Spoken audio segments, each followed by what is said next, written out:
Chapter 2 Elan.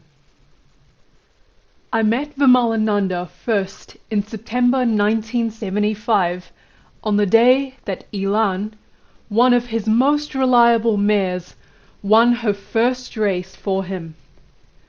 I first accompanied him to the races on the day of Stoney's last outing. Horse racing began in Bombay in the early decades of the 19th century, when a race ground emerged in what is now the predominantly Christian district of Baikala.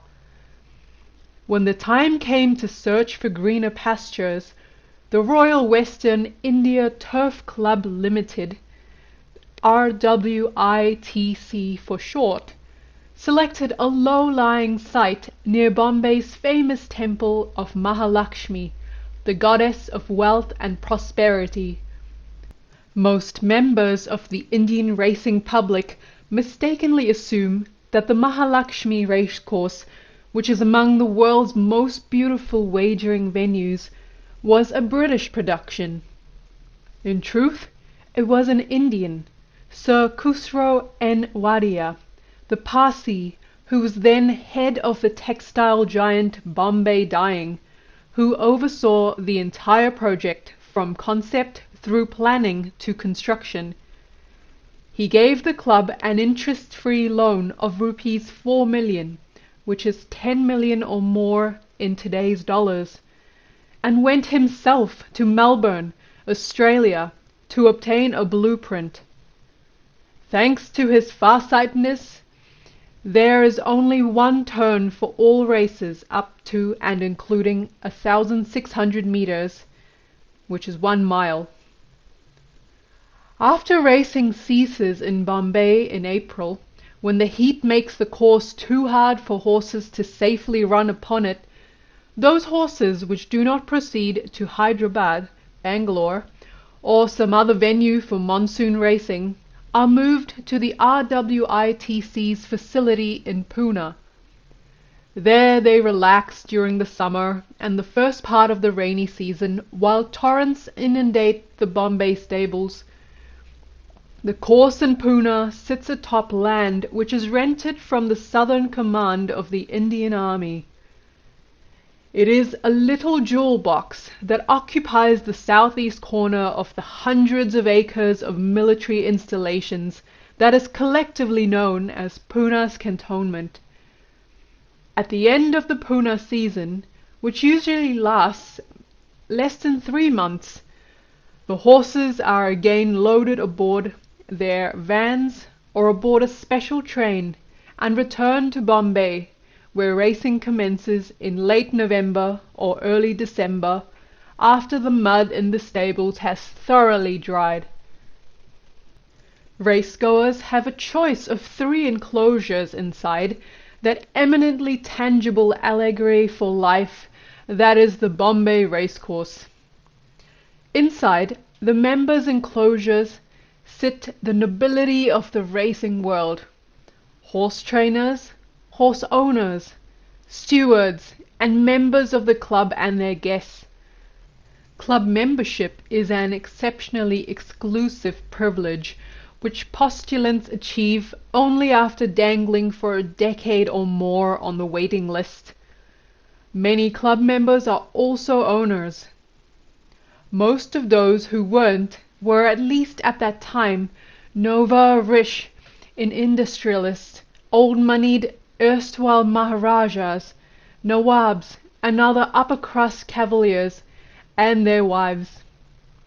These grandees graced races mainly to see and be seen, as they reclined in comfortable chairs, sipping and nibbling, hazarding trivial sums on their whims or on favourites whose names were bruited about by those in the know. Each year, one or more of these dignified personages would be fatally bitten by the gambling bug and embark upon the road to ruin. Sometimes I would turn my field glasses on the latest reputed doomed victim and watch him saunter onto the grass below the winning post as he sank deeper into economic quicksand with each step of his gallant promenade. The second enclosure is reserved for commoners, those petty tradespeople, underpaid clerks, and unemployed slackers who bet only a few rupees, but study the racing form with the concentration and scream with the delight or anguish of those who bet thousands. These people, who lack all access to the insider information that is crucial for placing sensible wagers, mostly come to the races to lose money agitatedly. They count among their numbers a smattering of expert, though rarely formally trained, statisticians, pedigree investigators, hunchmeisters, and the like, men and women who occasionally flabbergast both themselves and onlookers with their serendipity. In between the members and the second is the first enclosure, on whose wooden benches Vimalananda and I would sit when we came to watch the races. True to its central location, it is the home of mostly middle-class bettors, who may have some peripheral connections to people at the track, and are so often able to stake their money on good things, if only good things could be guaranteed to win. Though he was an owner, Vimalananda hated the incestuously cloying atmosphere of the members and preferred to breathe the free air of the first enclosure.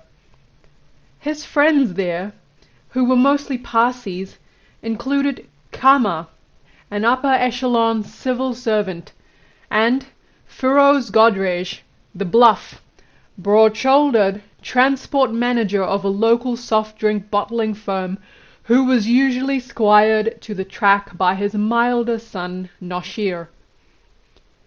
A week after the Stone Ice debacle, I again accompanied Vimalananda to the Bombay races in his 1967 Austin-Cambridge station wagon, which we protected by promising a few rupees to one of the young boys who loitered in the parking lot posing as attendants. At the entrance, we were accosted by the usual gang of avid sellers of race cards. Coal is the most popular brand. Desperate tipsters, the most enduring of whom is a devalued coin who styles himself Professor Joker the Guru, and despairing gamblers seeking inside information. Just past the entrance stands the ring, the oval enclosure composed of the stalls of the bookmakers licensed by the club. Around the ring stand the hardened gamblers, the men and women with eyes of coagulated greed, who ignore everything except the odds that the bookies chalk onto their narrow blackboards. When the odds become unexpectedly favorable at one stall, these maniacs elbow and shove their way there en masse to scream out their wagers. Vimalananda, the ex-wrestler, could easily hold his own with the most raptorial of these gamesters when he entered the ring, but my height gave me a signal advantage when it came to thrusting money into a bookie's hands. Since I could also by then run up and down stairs more fleetly than he, I was often given the task of betting his favourites for him. Bettors who lacked the money or the nerve to wager with the bookies in the ring utilized the tote or totalizer, which is run by the club. The minimum tote risk is 5 rupees, which was then about 70 cents. Between the ring and the tote swirl the flotsam and jetsam of racecourse society, propelled on waves of avarice toward their rendezvous with an equine-mediated destiny. On that afternoon, it was a world still unknown enough to me to be fascinating. Here huddled a group of astrology buffs debating their latest predictive theory. There leaned a man bent on seducing his pretty companion with the promise of a winner at long odds. Before me, the clerks in the office sat calculating stipends and logging payments. Behind me, the racing populace conferred enigmatically in hurried tones. I navigated this corridor with all the care that one would accord a piranha-filled river. Vimalananda's friends in the stands were invariably happy to see him trudge up the stairs to his usual seat, for he always tried to give them at least one good horse to bet on during the long afternoon of racing. From where we sat, we could see to our right in the east the chimneys of a few of the more than 100 textile mills that are strewn throughout Bombay. To our north, we view the planetarium, and to our left sat the naked horizon that betokened the sea beneath it. Kama was already in his place that afternoon, and Feroz and Noshir soon joined us. But Vimalananda's mind seemed too preoccupied to participate in their enthusiasms. When he announced that he had come only to watch these runners and not to bet on them, the others quickly retreated to the business of their calculations. Vimalananda then looked at me with the eyebrow equivalent of a wink, and as soon as I looked into his race book, I watched him mark with his thumbnail one horse in each of the races. This was the first time I saw a procedure which I and the others would see now, and again thereafter, with the same results. Each horse that he marked thus would always win, and never would he bet on those races. Eventually it became old hat, but on this first occasion I was frankly astonished that he could pick 8 winners in a row, and neither bet himself nor let his friends in on his secret.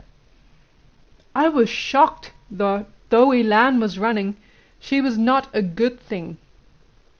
"You told me," I protested, "that you always race your animals to win." "And I do," he replied, "provided that they are in fact on the job.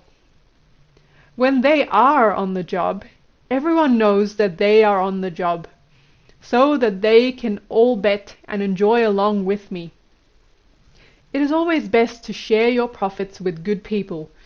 When you spread the karma around by making others your partners in karma, your own burden gets significantly reduced.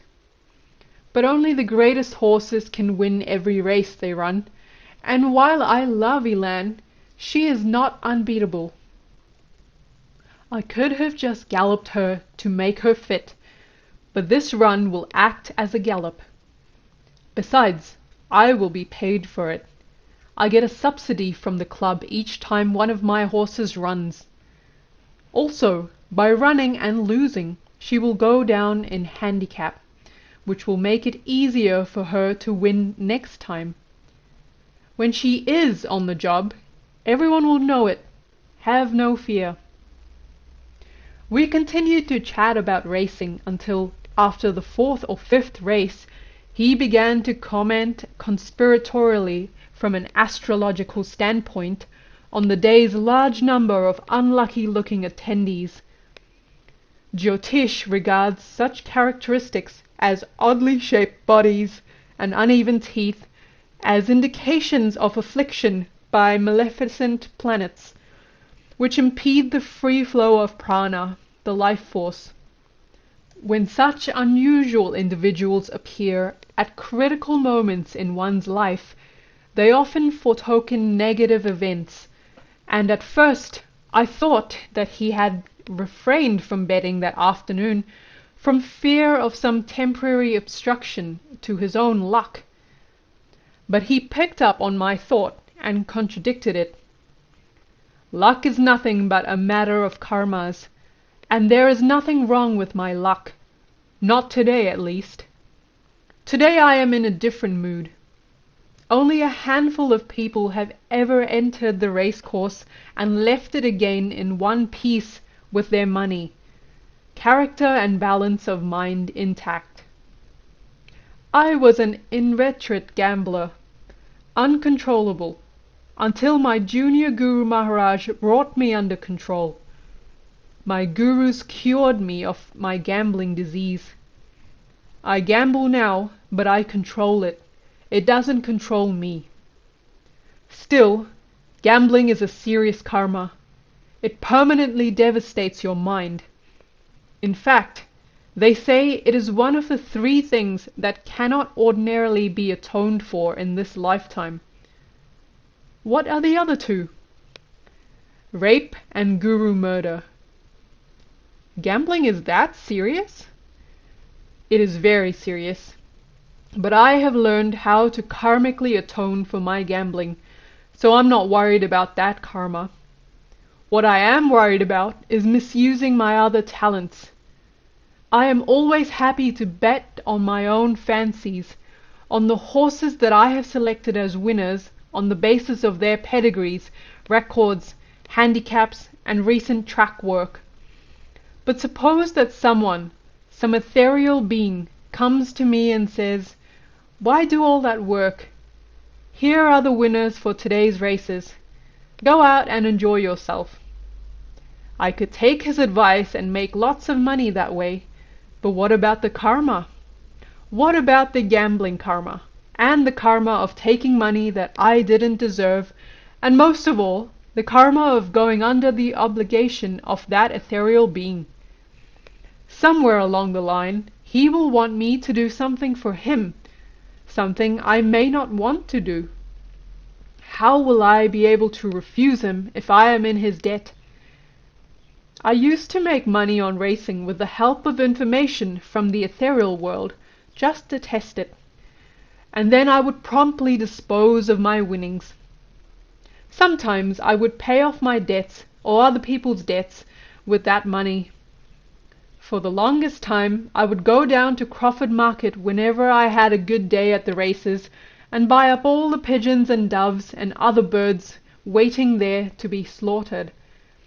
Then I would free them, just to watch them fly away and enjoy their freedom. Eventually, though, my mentors made me see what I was getting myself into. Now I just like to sit and watch and appreciate the cleverness of my ethereal friends.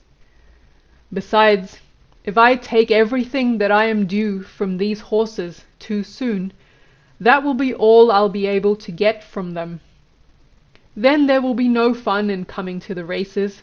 If I had no promissory notes to cash in, I wouldn't be able to do anything but lose. When I owned my dairy in Borivali in North Bombay, all the other owners used to complain that while their buffaloes would go dry within 9 months after calving, mine was still producing even after 14 or 15 months. I told them, it's simple. You add water to your milk to increase your profit. But I never add water. Each buffalo and calf has an individual Runanubandhana with me, a debt of a specific size that will repay me a specific sum of money. I am content to receive payment at the rate which nature feels is appropriate for me. You want your money faster, but because you cannot get more from your buffaloes than they owe you, your buffaloes have to go dry sooner. They go dry, in fact, as soon as they pay you back what they owe you, according to their Runanubandhanas with you. So the only buffaloes that would enter your stable would be those that owe you money? How else would they be able to come to me?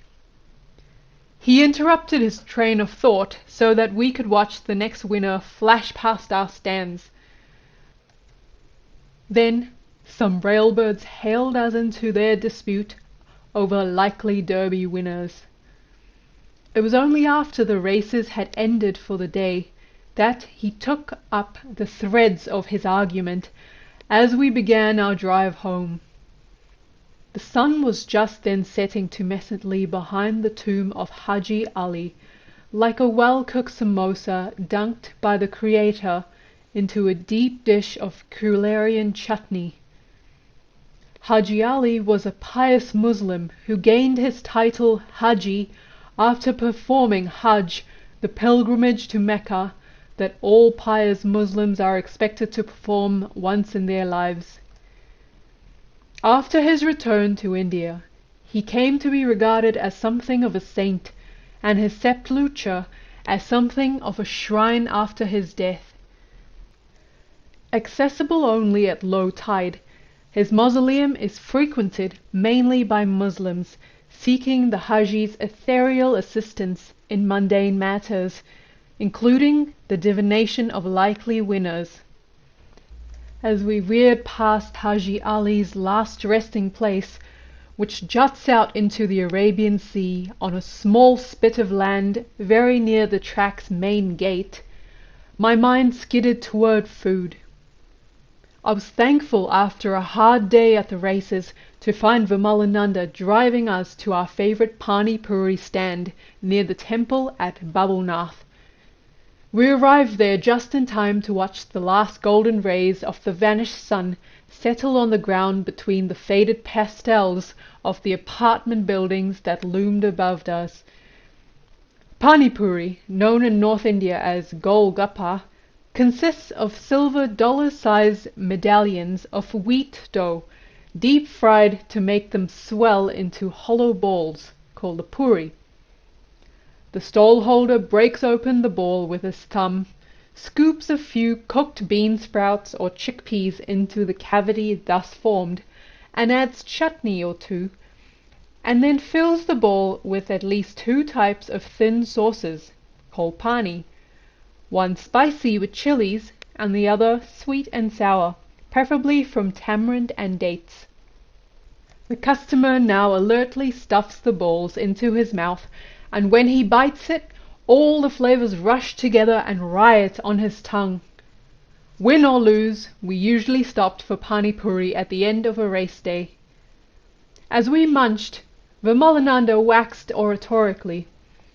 How many are the ways to make money, and how few of them are free of karma. And the karmas are often very hard to recognize. I have had to work, and I have had to make money. I had a rock quarry for a while. I was in the textile business. I owned a dairy. I had practical experience of the many unsuspected repercussions of the karmas you incur when you earn money. I have always believed in treating Lakshmi, the goddess of wealth, as a mistress, not a wife. I tell her, "Come to me if you want to, but I am married to Saraswati, the goddess of learning, and I don't want a charge of bigamy laid against me." That way, I do not tie myself down to her. But even with this attitude, it is very hard to earn a living without creating a big bunch of karmas in the process. To begin with, certain things like knowledge, food, and women were traditionally forbidden for commercialization. These 3 were never supposed to become objects of commerce because they embody the mother. And how can you even conceive of selling your mother? But people today don't seem to be concerned about this. They do a roaring business in all 3 and reap horrendous karmas as a result. We paid and saluted the vendor. As Vimalananda sped onto Marine Drive, heading for home, I asked him, "Weren't you selling food when you sold the milk from your dairy?" "Indeed I was, and that was my point. I know of what I speak, because I have been through the grind. I have had practical experiences of the truth of this principle. But this is only one of many things for you to consider. Even among the things which are permitted for sale, there are variations in the karma involved. For example, to make money from the sale of live animals is better than to earn money from the sale of the corpses of dead animals, but it is still not a good thing. Suppose you own a pet store, and you sell an animal to an owner who mistreats his pet. Who will be to blame for that abuse? You will. And that pet will curse you for it, day after day, Dealing in grains and vegetables is better than dealing in meat. Plants will still curse you when you kill them, but a plant's curse is less severe than an animal's curse because plants have less awareness than do animals. Selling live plants is better than selling pieces of dead plants. But what if you sell a tree to someone who mistreats it or who hangs himself from it? Even when you plant a tree, some of the karma will come to you if that tree is somehow mistreated. Or if someone chops it down and builds a gallows from it. Exactly. Selling fruit is better than selling live plants, and dealing in milk is better than even selling fruit, assuming that the calf drinks its fill first, because there is no killing at all. But you can get yourself into trouble selling milk also, especially if you or your hired hands ill-treat your animals, or if you sell up your old dried-up animals to the slaughterhouse, or if you breed the animals and then separate the calf or the kid from its mother.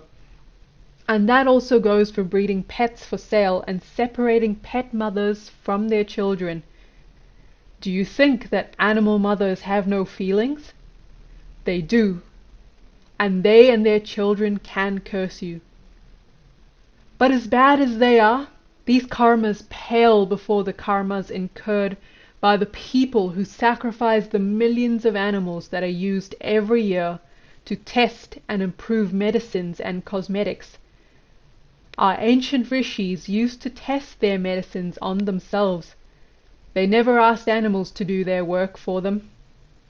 And their medical system, Ayurveda, has been used safely for thousands of years on millions of patients without requiring any kind of animal experimentation.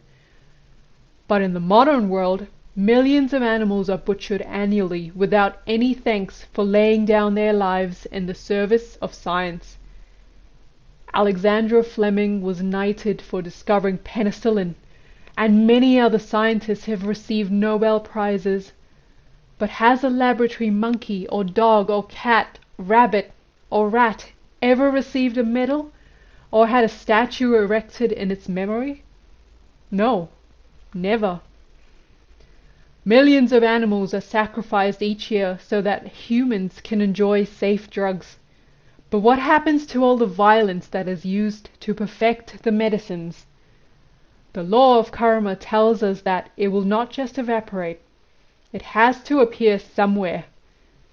One day I got the idea that each of these preparations must contain a fraction of the torture that was inflicted on those animals.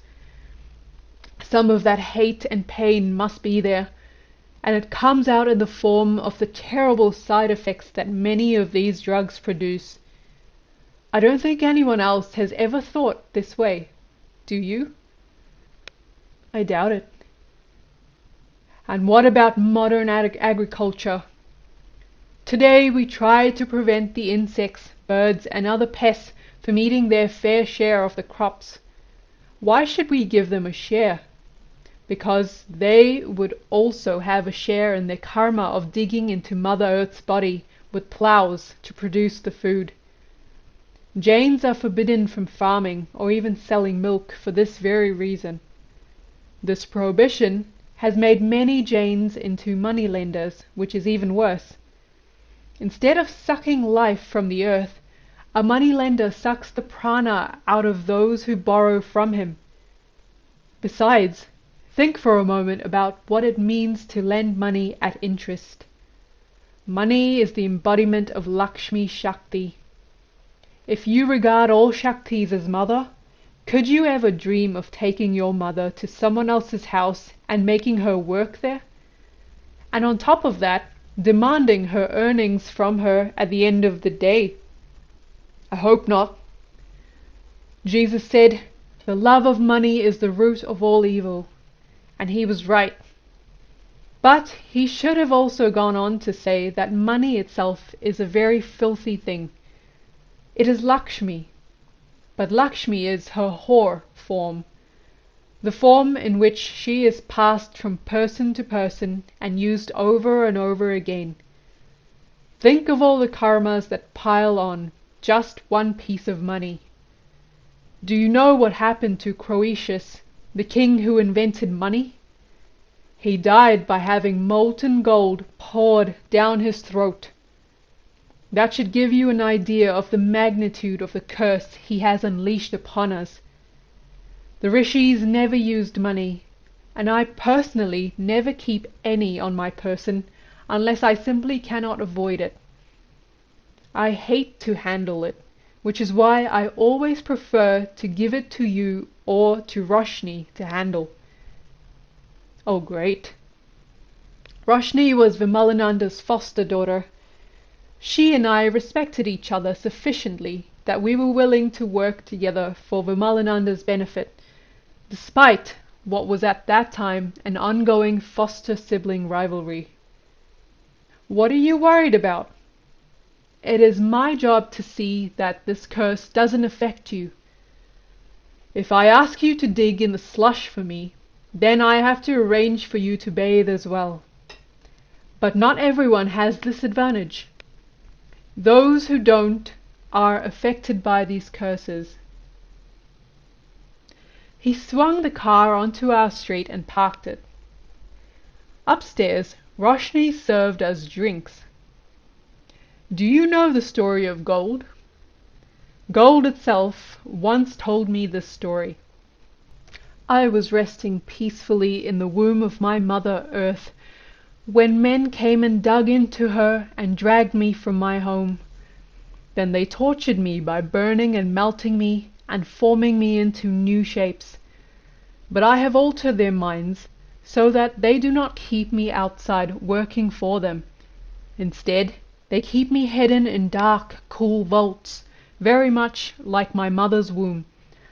I have cursed them for tormenting me, and now they torment each other over possessing me. Every substance which is stolen from the earth has its own tale to tell. Iron, which is also mined, becomes weapons when men hold it.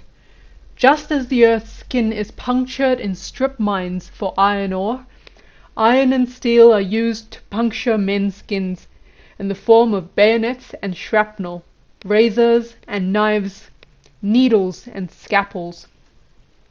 Likewise, coal has its tale to tell, and oil. Oil is the earth's blood. By pumping oil from the earth, we are sucking her blood. Doesn't she have the right to suck our blood in return? And she does. By modern medical science, every syringe that draws blood from a human is helping to pay back its debt. Particularly if they are plastic syringes. Plastic is made from oil. How can human beings be so blind as to fail to offer the greatest respect for love of Ma, for our Mother Earth? We spill urine, feces, and toxic waste onto her. We walk on her and spit on her, but she never objects. We tear her skin and extract treasures like gold, silver, and precious stones from her, and she gives them freely. Even though we pump her own life's blood up from the depths of her body, she still supports us. And when we die, she welcomes us into her lap. Only Ma has such magnanimity.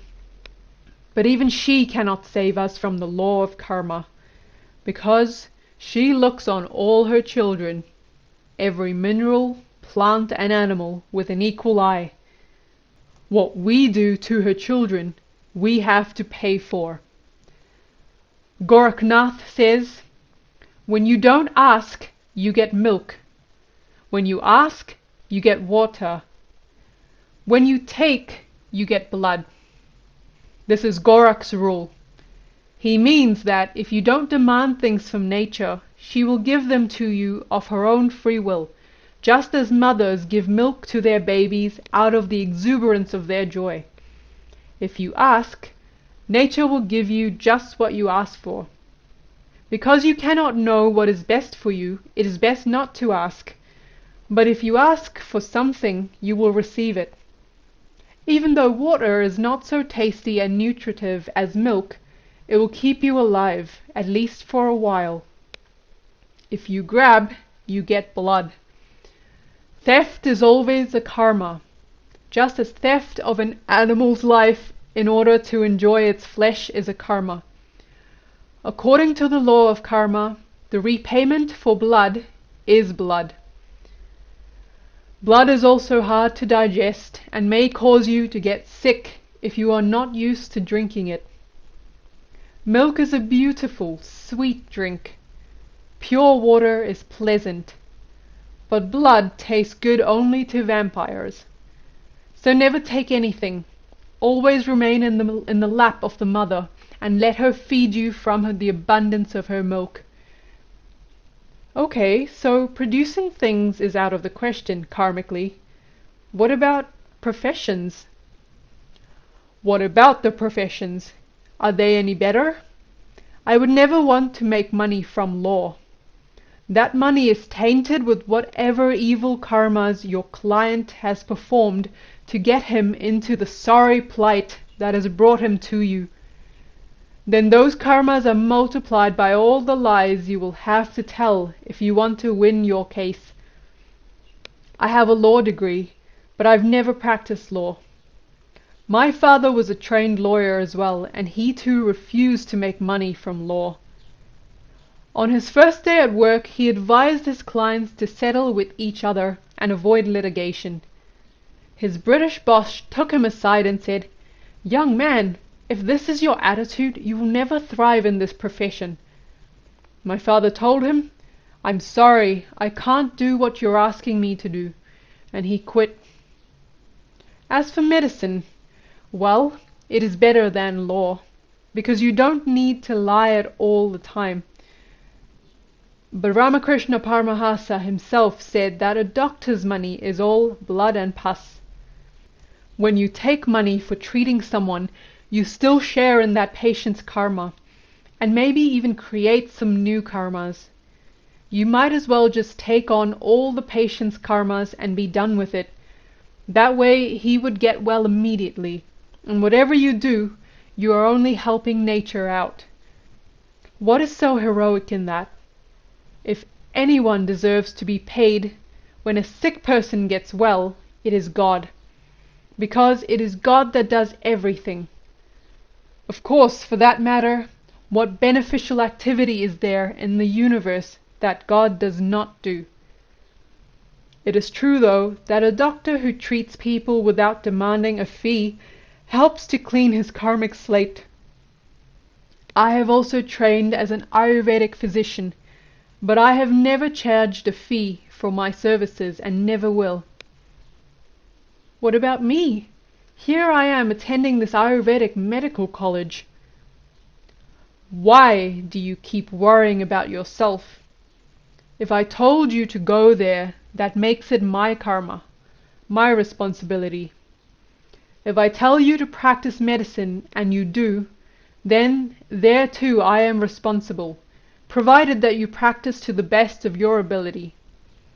I am doing this for you because of my love for you and my Runanubandhana with you. As for all the other doctors in the world, well, they have their own karmas and Runanubandhanas, and if they are lucky, they have someone to take responsibility for them. If they don't, that's their problem. Their fate, you mean? Their fate. Now, if they are clever, they can try to alter their fate. They can practice for free, or for donations alone, or if their economic circumstances force them to charge a fee, they can sincerely offer some of what they earn to God, and God will appropriate some of their karmas. And so will the priest if the doctor hires a priest to do the worship that offers some of what they earn to God. And so will the priest to some extent. But you don't like priests. The priests that are good men are the ones I like. The ones I don't like, unfortunately, form the vast majority of priests. They practice their profession not because they really love God, but only because they want to make money. All of the religions of the world have been ruined by those greedy priests who loot the gullible. But I'm certain that even most of those priests would never loot the people the way they do if they really understood the law of karma. It is a terrible karma to sell spiritual teachings. Even though you may hope to escape from most other karmas, you cannot escape the ill effects of collecting money from people as a condition for providing them spiritual advice. I wonder how many of our phony bhagwans and swamis are aware of this. For all of the looting that priests do, that surrounding death is undoubtedly the worst. When a person dies, the priests do their rituals and pray their prayers. After collecting plenty of money from the family of the deceased, they announce that the soul has reached heaven. But how do they know that? Is it so easy to reach heaven? To get to heaven, you pretty much have to die planning to go there, because it is what you are thinking about when you die which determines where you will go after your death. Ante mati sa gati. After death, people tend to try to insulate themselves from their new reality. They try to remain wherever it is they find themselves, and tell themselves, just as we humans do, that they are very happy right there. People must want to change before change occurs. But no priest today even has an inkling of what happens after death. So, of what use are their assurances? The only reason they assure their family is because they want to be well paid and want to be well fed. Unfortunately for them, the food and the money they receive from these rituals is contaminated by the carnal desires of the dead person. Today's priests are not taught how to digest this food and the money, which means that those desires will pollute them by making them more worldly. This in turn will cause them to enjoy themselves lavishly in so many ways. Is this not a sort of heaven? By the time they die, they will have used up all their good karmas, which gives them no alternative but to go to hell and endure the effects of their bad karmas. Is that not terrible? Stealing from God creates similar results. The former trustee of one of our famous Bombay temples was very fond of horses. He would oversee the counting of the temple's daily collection, and when he needed money for betting, he would loudly abuse whoever was doing the counting. "Hey, you idiot, count properly!" When he heard this agreed upon signal, the counter would let some coins roll under the furniture. Then, when the sweeper came to sweep up, he would also be roundly abused by the trustee, and would sweep up and deliver the money. The sweeper also knew the signal. To rob God is bad enough, but to gamble with God's money is even worse. Especially when God is your cook. This trustee lived exclusively on food that the temple was providing him. Given these facts, you will not be surprised at how this fellow died. He was in such a state that he couldn't eat or even drink water. Horrible, but that is the law of karma. Why? The law of karma has not even spared God himself. Look at that temple I regularly visit in the south. Last year, gold, silver, and jewels worth hundreds of thousands of rupees, including one of the enormous emeralds presented to the temple by Krishna Devaraya of the Vijaya Nagaram Empire, disappeared into the hands of thieves. Everyone was asking, and rightly so, why such an ancient temple where so much worship has been performed for so many centuries should have to suffer like this. The Brahmanas, of course, are partly to blame. They always are. But here we should look deeper. Where did Krishna Devaraya get that emerald? He was a king, so most likely he stole it from somewhere. Isn't that unrighteous? And where did the temple get so much money? Much of it came from the sorts of people who have pots and pots of money nowadays. Those are the people who have stolen, cheated, lied, and killed to get rich. When these people realize what they have done, they try to purchase deliverance by giving some small fraction of their wealth to the temple. When God tries to eat all this karmically indigestible, tainted money, shouldn't he also be given a good purge? Shouldn't he also be taught a lesson? And shouldn't the people who come there and try to be clever also be taught a lesson? Like Bhai Kaka from Bombay, who dropped dead of a heart attack in the toilet of the ashram he had built for his guru near that very temple, on the very day of Guru Purnima, when gurus are to be worshipped. What a message that sent to all concerned. So poor God has to suffer for his devotees' karmas? Yes, but he's happy to do so, and that's how much he loves them. And how much work it is for him anyway. But for a human to try to do what God does? Well, Namdev, a famous Maharashtrian saint, tried it once. He took over from his beloved deity, Lord Vitala, who's Vishnu who stands on the brick, for a day, just so he could see what it was like to be worshipped. And what a day he had! He had to stand up straight without even a quiver so that no one would discover he was there. He had to put up with all the complaints that all the worshippers brought to throw at his feet, and he couldn't eat any of the beautiful food they brought him. Deities eat with their eyes instead of their mouths, but this was beyond Namdev, who had to stay hungry. By the end of the day he was exhausted and fed up. When Lord Vitala returned to his temple that night, Ramdev fell at Vitala's feet and cried, "Enough, Lord, enough! Forgive me! Take your job back! I can't handle it!"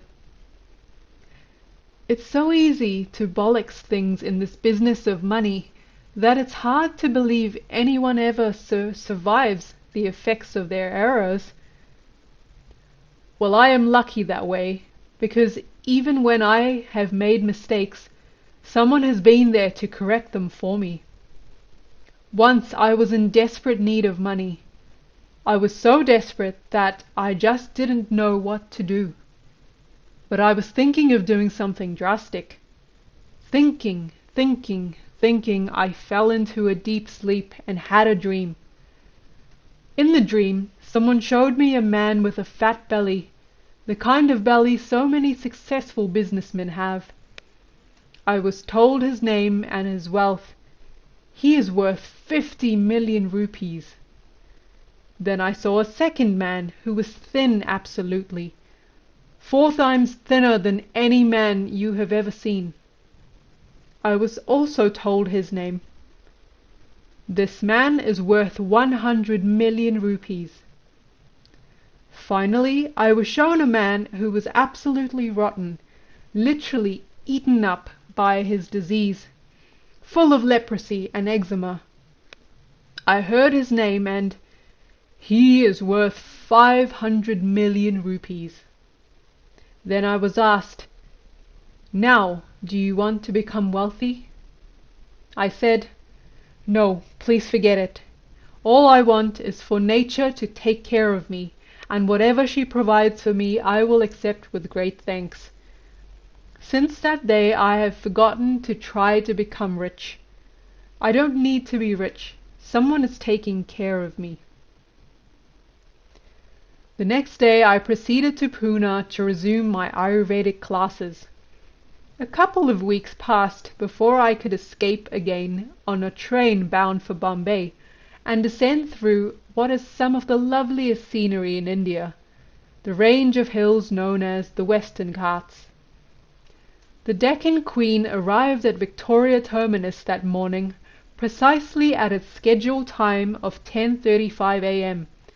and once I reached the egress, it took me my usual 7 minutes to walk to Vimalananda's digs.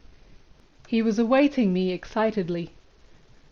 "It truly amazes me," he began, "that so many people who should know better willfully ignore the terrible karmas that are connected with tainted money and merely continue to scuttle themselves just for the sake of a few rupees. You can call unimaginable calamities down on your head when you start to play about with life and death. Only a few days after you last left, a sadhu came to meet me. He told me, 'Get me half a pound of meat from a black goat and half a pound from an owl, and I will work miracles.' I could see that he was willing to do just this, to put me under his obligation, so that I would have to do some other work for him.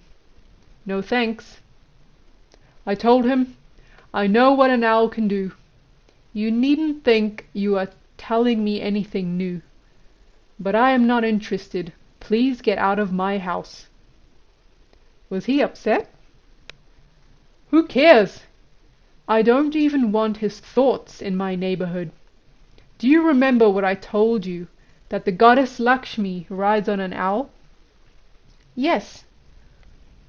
"I explained to you then that when you become rich, your discrimination becomes clouded and works well only at night, or when you are otherwise in the dark, literally or figuratively. But that is just one interpretation of this myth.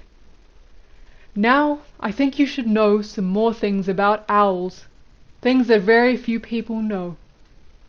Suppose you were to apply to your eyes the collyrium that has been prepared from an owl according to the appropriate ritual. You could then meet the richest man in the world and request $1 billion loan, and he would give it to you without even batting an eyelid. What is more, he would follow you around like a puppy dog and become so fond of you that he'd never be able to leave you. Or you can use it on some movie star. You can marry her and never have fear that she'll go with another man. How can she leave when she is crazy about you? You can also prepare from an owl a thing which can make you invisible, and there is no need for me to tell you how advantageous it can be able to become invisible whenever you please. The owl can be extremely useful bird if you know how to use it. We can call the process by which you use an owl the Ulka sadhana. Ulka means owl, and sadhana, as you know, means any kind of spiritual procedure that is designed to achieve some specific result. You begin the Ulka sadhana by taking an owl to the smashan, which is the cremation ground, and performing a ritual to call a certain class of spirit to sit in the owl's body. The spirit will start to talk to you through the owl's mouth and will tell you all about each part of the owl's body and how it can be used. Now comes the dangerous part. You must watch the owl closely and listen to it very vigilantly. As soon as it seems he is about to stop talking, you must hit him very hard with a stick or with your fire tongs. If he gets to the end of what he has to say, he will conclude his remarks by saying, "Now you are ruined." Coming from an owl, this is such a tremendous curse that you will be destitute, disease-ridden beggar to the end of your days. But even death will not save you. After you die, you will become one of the most miserable of spirits for uncountable ages. So you have to be alert and ruthless. You repeat the same procedure of calling the spirit into the owl's body several days in a row until you are satisfied that you have collected all the information that you can safely extract. Then, if you want to save yourself, just as the owl is about to stop speaking on that last day, you take a sword or a large knife and cut off its head with a single blow. A moment's hesitation for any reason, and the spirit will do his best to pervert your mind just long enough for him to get his curse in edgewise, and you are doomed. No one on earth can save you, and even God will not come to your rescue. Even if you do succeed in murdering the owl, your problems have only begun. First, you must see that it is reborn into a higher womb, unless you want it to slaughter you in some succeeding birth, according to the law of karma. Also, how do you think the goddess Lakshmi, who rides an owl, will feel about you if you kill her vehicle? I'm sure you can imagine what it will happen to your wealth and prosperity, if not immediately, then in future, if she gets angry with you. Never approach these things lightly. And anyway, is it right to torture an owl just for the sake of mundane gains? Never! I did this southerner once, simply because an ethereal being had told me about it, and I was determined to see whether or not it worked. Well, it works, but I've never done it again. I really don't think that anyone should ever do it. I killed an owl when I was out hunting when I was young. Do you think Lakshmi is still angry with me? Well, even though you did it deliberately, you didn't know any better. So I suspect that nature will eventually let you off the hook on this account. At least it was an owl and not a frog. Killing a frog is such a terrible karma that they say it is equal to killing a human. But I would go further. I would go so far as to say that although you may be able to pay off the karma of killing a human during that same lifetime, you will not be able to pay off in the same lifetime the karma of deliberately killing a frog. When you kill a frog, you will have to be born again to endure being slaughtered by that frog.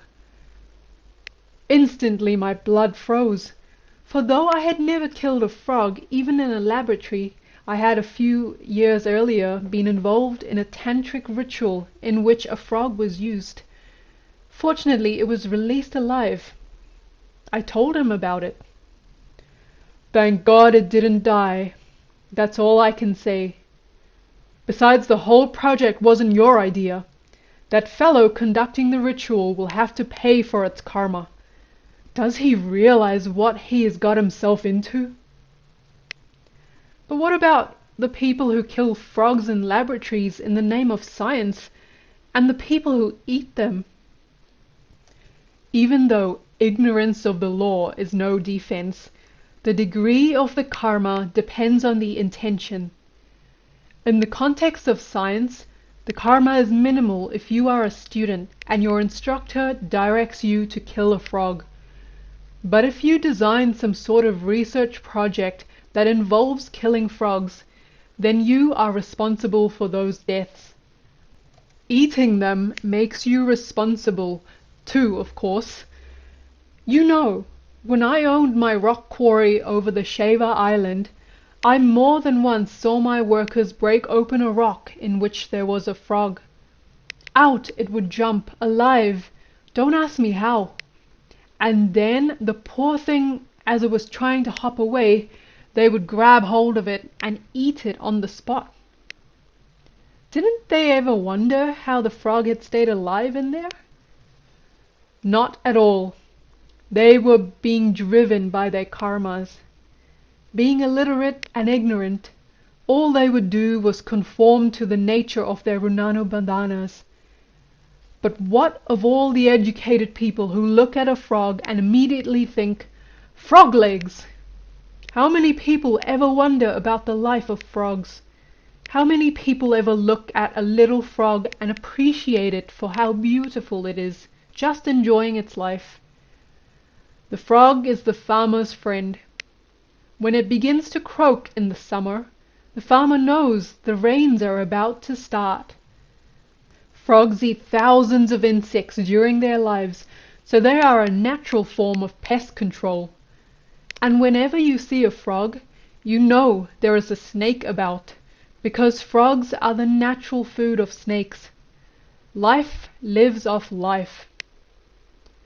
But instead of being respected, frogs are cruelly tortured. Their legs are chopped off while they are still living and conscious, and the torso is tossed aside to die. And those who exterminate them by the hundreds every day, how many hundreds of times must they have been sliced apart to give them the right to slice in turn? And how many times in how many thousands of future lives will they be killed by the frogs they are killing now? It is so difficult to know the law of karma. I did hear that a frog is used to sweep the ground in the area where a Vedic yajna, meaning a sacrificial ritual, is to be performed, and that there is a Vedic hymn that is used to obtain rain that compares frogs to brahmanas, even though the scientists say that so far frogs are the only animals they can clone. So, all told, I suppose frogs must have some unusual Shakti. They certainly do. For example, you can use frogs to enchant a piece of money. I won't go into the details, but it involves taking a pair of frogs and burying one of them alive. Once the money is enchanted, you mark it, so you will be able to recognize it, and then you go spend it on something. Within a few hours it will return to your bag. Don't ask me how. You can keep using it and getting it back indefinitely. But what about the cost to you? The price? Far too high to pay. Do you still have to pay the price when you sacrifice an animal to a deity? You will, unless you know how to escape it. A certain ruler who was a great devotee of Ma used to offer a number of animal sacrifices to her daily. After he died, he found himself surrounded by thousands of angry animals and asked Ma what was going on. She told him, "You have taken their lives. Shouldn't they get an opportunity to take your life now? This is the law of karma." This came as a great shock to the ruler, who begged, "But Ma, I sacrificed them only for the love of you." Ma smiled and said, "No, there was some self-interest behind your love and affection for me. The real reason you sacrificed them was to get me to benefit you and your family. And besides, did I ever ask you for these sacrifices? No, I never did. If you were really so interested in sacrificing to me, why couldn't you have cut your own flesh and offered me your own blood? They at least belong to you. If you really loved me, why didn't you give me the thing you are most fond of, your own life?" At last the king realized what he had gotten himself into. "But wait," Ma went on. "My grace is there for you. I am here to look after you. Instead of having to be born and then slaughtered thousands of times, you will only have to do it 10 times. But those 10 times you will have to experience what these sacrificial beasts have experienced." Sacrifice is very big in Judaism. Is that one of the reasons that the Jews have been suffering for so long? That they have all those dead animals angry with them? That is part of the problem, obviously. Another part is that when they invaded Canaan, they massacred everyone they could find. I knew from Sunday school that in a number of places in the Old Testament, for example, Joshua 9:24, Jehovah exhorts the Israelites to ensure that no Canaanite be left alive. The ensuing carnage amounted to genocide of the Canaanites. Was the 20th century Holocaust a part of the karmic reaction to that long ago extermination? I thought at first to ask his opinion, but then kept this thought to myself and asked instead, so, Islam, which is big into sacrifice, will not be spared either? The Muslims are already starting to slaughter each other. Look at Iran and Iraq. Does everyone who perform animal sacrifice end up this way? Almost everyone. You should slaughter an animal only if you know your Runanu Bandhana makes it necessary for you to do so. You must have that sort of karmic debt with the animal. Then you must properly select the animal you want to slay. The only fit victims are those animals which carry certain signs on their bodies which show they are meant to be sacrificed. If you perform a sacrifice without a fit victim, your karma will be much worse. But even if you have a fit victim, you must also have the power to make the dead body live again. When our rishis used to sacrifice animals, they always brought the animal back to life afterward by means of a special mantra. That way there is no stain of karma at all, as there is when you murder an animal without being able to revive it. For instance, you can sacrifice a chicken, cook it, and offer it to Ma. Then you distribute its flesh as her prasada, meaning blessing, but you must retain at least one small bone. From that bone you reconstruct the chicken and bring it back to life. It will live again, but it must never again be sacrificed. Either you must set it free or keep it and feed it well. If you cannot or choose not to do this, then you must still bring the animal back to life, but in a different way. You do this by ensuring that the animal gets an immediate higher rebirth. This is what I do whenever I eat a piece of meat. If you sacrifice an animal without this power, you are the biggest fool. Ordinary people kill only for the tongue, which is what causes the karma. They kill and eat. Now, and afterward they are killed and eaten, birth after birth. The wise slaughter only to redeem. And this is only for ordinary sacrifices. The karma of human sacrifice is far, far worse. Human sacrifice, Narabali, is the most difficult of all sacrifices. To kill a human being is a terrible karma, but to offer a human soul to Ma offers unbelievable benefits, both for the offerer and for the soul. It is a good thing to do Narabali, but you can do it safely only if you know exactly what you are doing.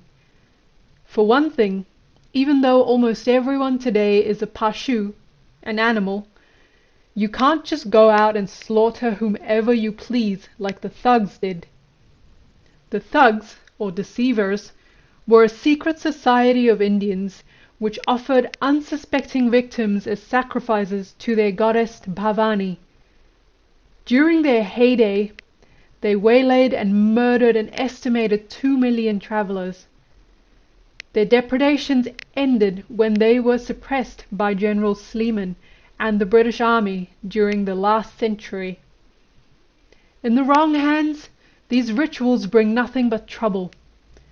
The reason there are almost no Aghoris left in Girnar today is because a group of Aghoris once kidnapped a little boy, sacrificed him and ate him. When his distraught mother came to them to ask about her son, they lied to her and said they had not seen him. Then she complained to Guru Dattatreya, the first of all Aghoris in the world, who used his yogic power to discover what had happened. He became wild and personally expelled all but the best Aghoris from Girnar. So what they say about Aghoris and human sacrifice is true. Earlier in his life, Vimalananda had lived as a naked sadhu at Mount Girnar, a renowned pilgrimage spot in western India, where he met his senior Guru Maharaj. Aghoris have always been fond of Narabali, but no true Aghori kills without being able to resurrect. There is one very hard group of Aghoris which use Narabali if they enter a village and the villagers fail to welcome them properly. These Aghoris perform Homa, which is fire worship, and invoke a goddess like Chandi, the goddess of cholera, or Shatala, goddess of smallpox and chickenpox, to ravage the village. While it might seem that this could not help anyone, these deaths in fact act as Narabalis, which makes Ma pleased with the Aghoris. The victims are benefited because Ma has taken them, and they are bound to be saved.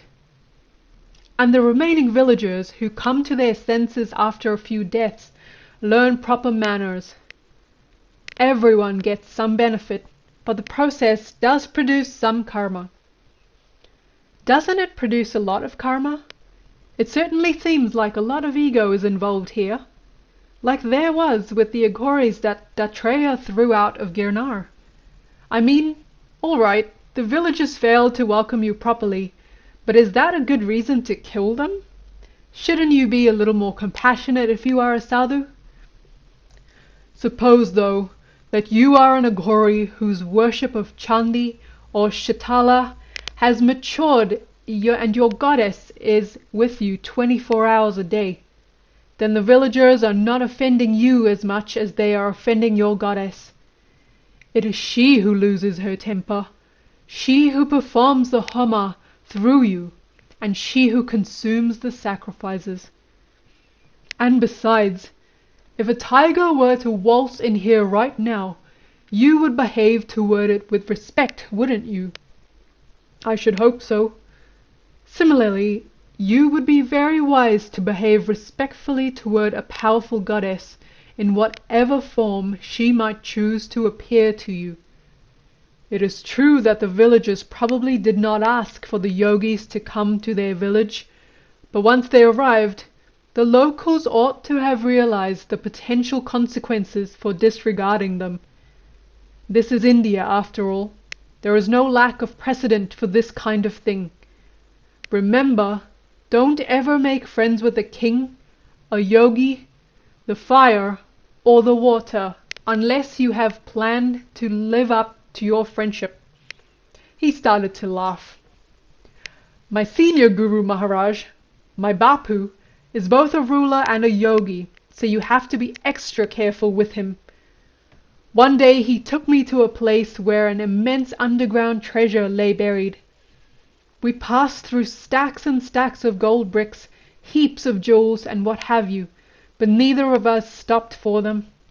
We were both interested in an amulet, one small amulet. In order to obtain it, though, a small child would have to be sacrificed. Bapu ordered me to do it, but I refused. Why stain my hands? All right, he said, I'll make you a deal. I will come to you in any form. Watch out for me and catch me, and if you can catch me, I will see that you get the amulet. Great. Back in Bombay a few days later, I was just sending my son Ranu up to bed when suddenly an enormous black cobra appeared. I was on one part of the divided staircase, and my friend Dinkar was on the other with Ranu. The cobra wound itself around Ranu's leg. My senior Guru Maharaj always did love that boy. Ranu didn't do anything, as if he understood. Then the cobra headed toward me. Unfortunately, by this time, Dinkar, the stupid idiot, had started shouting, "Snake! Snake!" He grabbed a walking stick and began to beat the cobra before I could stop him. The snake disappeared forthwith, and I became furious. I told you not to hit that snake." He cut me off. "Now, Pratap, you don't know. Those snakes are deadly poisonous. Ranu was here. He might have been bitten." "But, numbskull, if the snake was going to bite Ranu, he would have done so while he was curled around the boy's leg. What can you do with such people?" A few days later I met my senior Guru Maharaj again. He was wild with rage. "Look at what you've done! Most of my bones have been battered," showing me the place on his back where he had been clubbed. "What could I do, Maharaj?" I asked him. "I couldn't stop him in time, and until today neither of us has obtained that amulet." We both smiled and moved on to other things. The next morning Vimalananda returned to the subject of sacrifice in what seemed an incongruous venue, the RWITC cafe at the racecourse, where we sat over buttered toast and milky tea after witnessing the early morning track work. Vimalananda's then trainer, Mr. Lafange, sat with us for a while, trying to convince us that the mediocre work we had witnessed was something more than mediocre. After he left, Vimalananda grimaced briefly as the euphony of the chirruping birds was contaminated by the stridor of two of the stuffier club members. They were hypothesizing over foreign jockeys, who George McGrath would be riding for this year, and whether Sir Leicester Piggott, then the Queen of England's retained rider, would be out for the Derby again. Vimalananda spoke. "I have always believed in avoiding karma whenever possible. The more you do to try to accomplish your ends, the more karma you create for yourself. Whether in human sacrifice or in horse racing, avoiding your karma is the sensible way to go. One way to avoid karma in human sacrifice is to follow the example of the rishis and use a mantra to bring the man back to life after sacrificing him. But even without such a mantra, you can still offer as many human sacrifices as you like without ever becoming stained by karma, if your intelligence is subtle enough. Can you guess how? It must have something to do with the victim's prana." "Right. Ma has no use at all for the bodies of sacrificial victims. She is ethereal. She has use only for the spirit which is separated from the body at death, and the prana which that spirit carries. Knowing this, a clever person can offer a human sacrifice without any danger by taking a spirit and offering it to Ma. You can take any spirit, even one killed on a battlefield.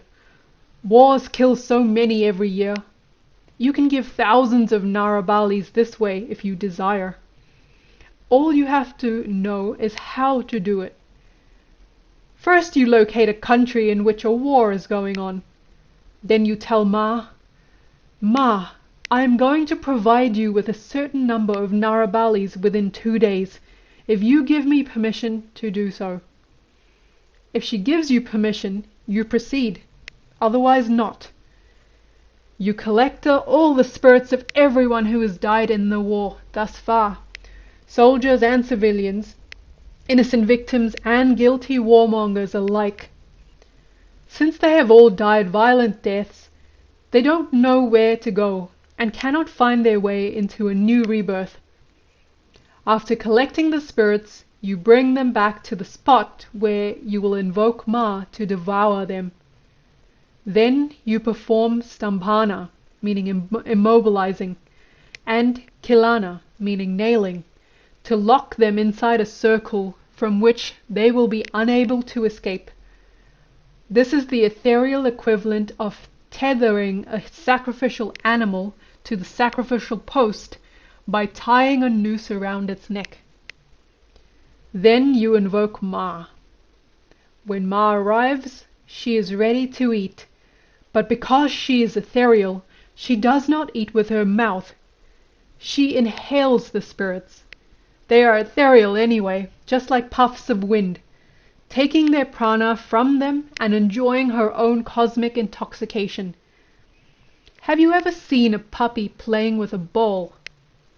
You throw the ball, he runs after it, catches it, and runs back to you with the ball in his mouth so that you can throw it again. It is the same thing here. Ma has caused all these beings to take birth, to be thrown into the samsara, which is the universe of manifested existence. You are just restoring them to her so she can throw them out again. She doesn't toss them into some ditch, of course. Because of her grace, her aspect of motherhood, they all receive immediate higher rebirths. Ma is the mother of all, and what mother refuses to save her children even when they are naughty? So the spirits are bound to be satisfied by this process. Ma is also satisfied, and she rewards the sacrificer. Everyone is happy, and the real beauty of the whole thing is that the karma is very minimal. Great! Why aren't more people doing this sort of thing? Because it is very difficult to do, unfortunately. This is why we have yet other ways of offering Narabali. One way requires that you find an animal or human with whom you have the right Runanubandhana. Then you invoke that person or animal, a goddess or a spirit of a certain class who is also the right Runanubandhana, with the prospective victim. The goddess or the spirit then sits inside that victim and drinks up all the blood. The victim gradually loses weight and wastes away to a skeleton because his prana is being lost. There is no cure. Death comes as soon as Ma wishes, or as soon as the spirit has taken all the blood it is entitled to in that case. For instance, you might select Chinnamasta, the great goddess who holds her severed head in her hand and drinks an unceasing stream of her own blood. She is the goddess of wasting diseases like leukemia, in which the red blood cells decrease and the white blood cells increase. Sometimes ordinary leukemia patients survive because Ma chooses only to take a part of their prana when she calls on them. But no victim of Narabali can survive unless you botch the ritual. Whatever goddess you select will be happy, because she will get the spirit of the being she wanted without having to bother about all the flesh and other disagreeable offal produced in a physical sacrifice. The victims are made to remember God by their pain, which is nothing but the effects of all the karmas of their millions of previous births. When they die, Ma saves them. You get the benefit of giving the souls to Ma while you sit on the sidelines as a spectator, and none of the karma in actually killing the person comes to you.